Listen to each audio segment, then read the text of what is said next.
Welcome সবাইকে। চলো আজকে আমরা কার্যক্ষমতা শক্তির যে পার্টটা আমাদের বাকি ছিল শক্তি সেই সম্পর্কে পড়বো। প্রতি বছর এএনএম নার্সিং এই চ্যাপ্টার থেকে 2-3টে প্রশ্ন আসেই, ঠিক আছে? এবং এই যে চ্যাপ্টারটা হলো কম করে আমরা বেশি উত্তর করতে পারবো, তাই জন্য এই চ্যাপ্টারটাকে আমাদের পুরোপুরি কমপ্লিট করতেই হবে। আর আমি যেভাবে পড়াচ্ছি সেভাবে যদি তোমরা পড়ো তাহলে ভৌত বিজ্ঞানে কিন্তু তোমরা অনেক বেশি করে নাম্বার পাবে। কেমন? তো শক্তি শক্তি কাকে বলে প্রথমে জানবো।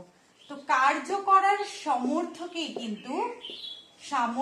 কি বলছে না শক্তি বলছে।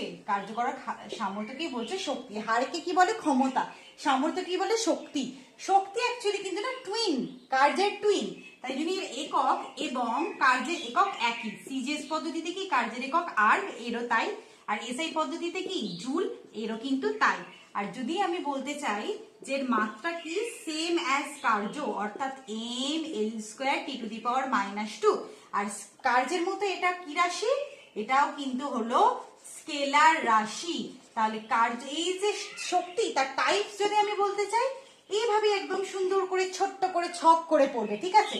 সেটা হতে পারে পারমাণবিক শক্তি, ঠিক আছে, সেটা হতে পারে আলোক শক্তি, তাপ শক্তি, শব্দ শক্তি, যান্ত্রিক শক্তি, এক্সেট্রা।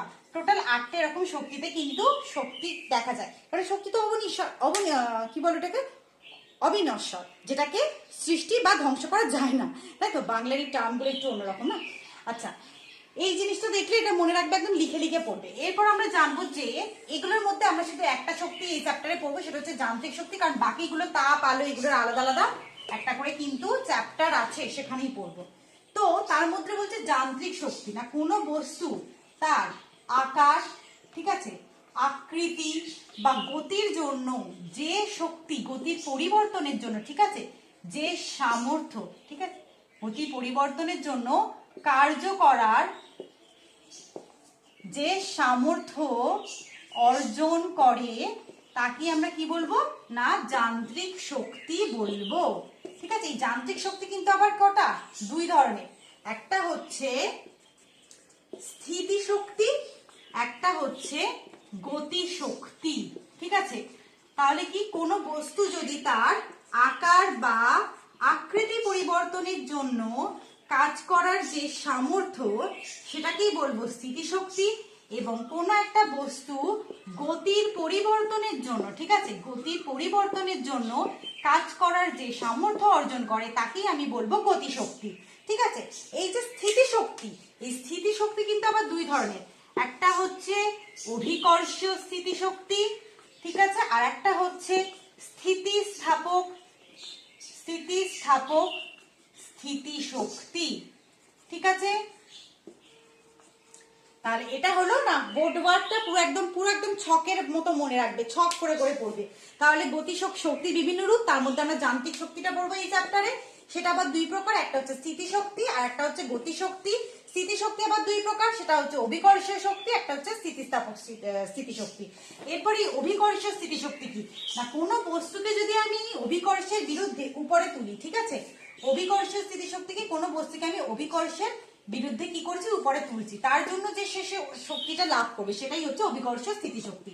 আর স্থিতিশক্তি কেন দরকার না প্রত্যেকটা জগতে আমরা কেন চাকরি চাই, কেন কোনো কোর্স করতে চাই, যাতে আমাদের স্টেবল থাকে জীবনটা।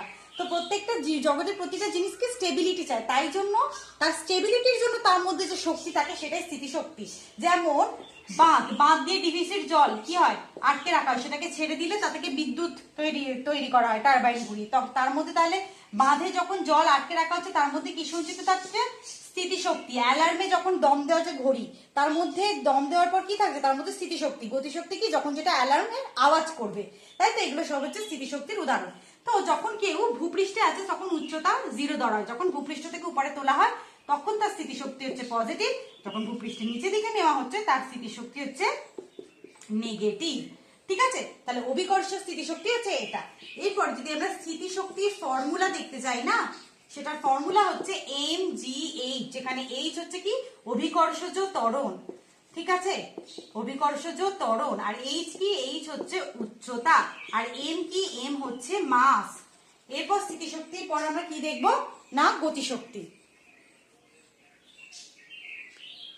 তো গতিশক্তি কি আমরা আগে, আচ্ছা এই স্থিতি, এইটাই অভিকর্ষীয় স্থিতিশক্তি দেখলাম। এরপর আমরা দেখবো যে স্থিতিস্থাপক স্থিতিশক্তি। সেটা কি না, কেউ তো স্থিতিস্থাপকতার জন্য, যেমন তোমার হচ্ছে কোন একটা গুলতিকে আমি দিচ্ছি, আগে টানবো তারপর ছাড়বো, ধনুক আগে ব্যাকে আসে তারপর সামনে যায়, তার মানে কি তার মধ্যে স্থিতিশক্তি সঞ্চিত হচ্ছে, যেটা গতিশক্তি পাবে সামনের দিকে এগিয়ে যাবে।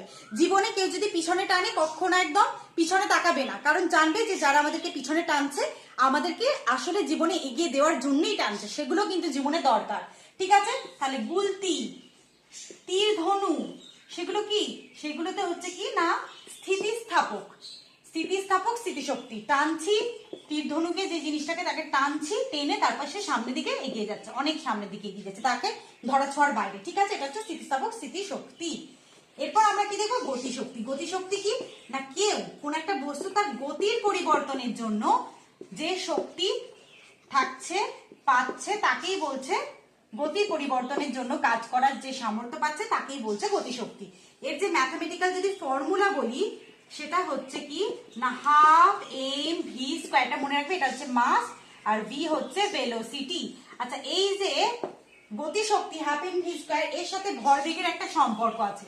ঠিক আছে, তাহলে কি ভরবেগ আর হচ্ছে গতিশক্তির সম্পর্ক, সেখান থেকে কিন্তু কেন এমনি এমনি সম্পর্ক করাচ্ছি না, তার মধ্যে থেকে কিন্তু অঙ্ক আসে। কি ভরবেগ সমান কি, ভরবেগ মানে এম ইন্টু ভি, আর গতিশক্তি সমান কি হাফ এম ভি স্কয়ার।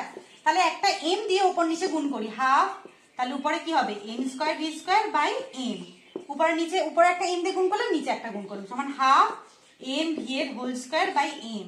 আচ্ছা ভরবেগকে আমরা P P equals to M V এটা দিয়ে ডিনোট করি, কেমন, তাহলে half P square by M. আর গতিশক্তিকে আমরা কাইনেটিক এনার্জি বা ই কে দিয়ে ডিনোট করি, অর, তাহলে ই কে সমান এত, অর পি স্কয়ার সমান কত 2m ই কে, বা পি ইকুয়ালস টু হচ্ছে √2m ই কে। মনে থাকবে এই ফর্মুলা দিয়ে কিন্তু অঙ্ক আসে। তাহলে আজকে আমরা স্থিতি পুরো একদম কার্যক্ষমতা শক্তি চ্যাপ্টার কমপ্লিট করলাম। এরপর কিন্তু আমরা কি পড়বো না কার্যক্ষমতা শক্তির যে তোমার প্রশ্ন উত্তর সেগুলো কিন্তু করবো। ততক্ষণ অবধি আমার চ্যানেল ভালো লেগে থাকলে অবশ্যই চ্যানেলটাকে লাইক শেয়ার সাবস্ক্রাইব করে দেখা হবে পরের ক্লাসে। ততক্ষণ অবধি ভালো থাকো, সুস্থ থাকো, পড়তে থাকো, আর এইগুলো যেগুলো করাচ্ছি একদম ভালো করে করে যা, কারণ এই সুযোগই ভাববে যে শেষবার সুযোগ, আবার কবে পরীক্ষা দেবে, কবে চান্স পাবো, আসছে বছর আবার হবে, কেরিয়ারের ক্ষেত্রে কিন্তু সেটা করলে হবে না। কেমন, দেখা হচ্ছে পরের ক্লাসে, ততক্ষণ অবধি ভালো থাকবে, বাই।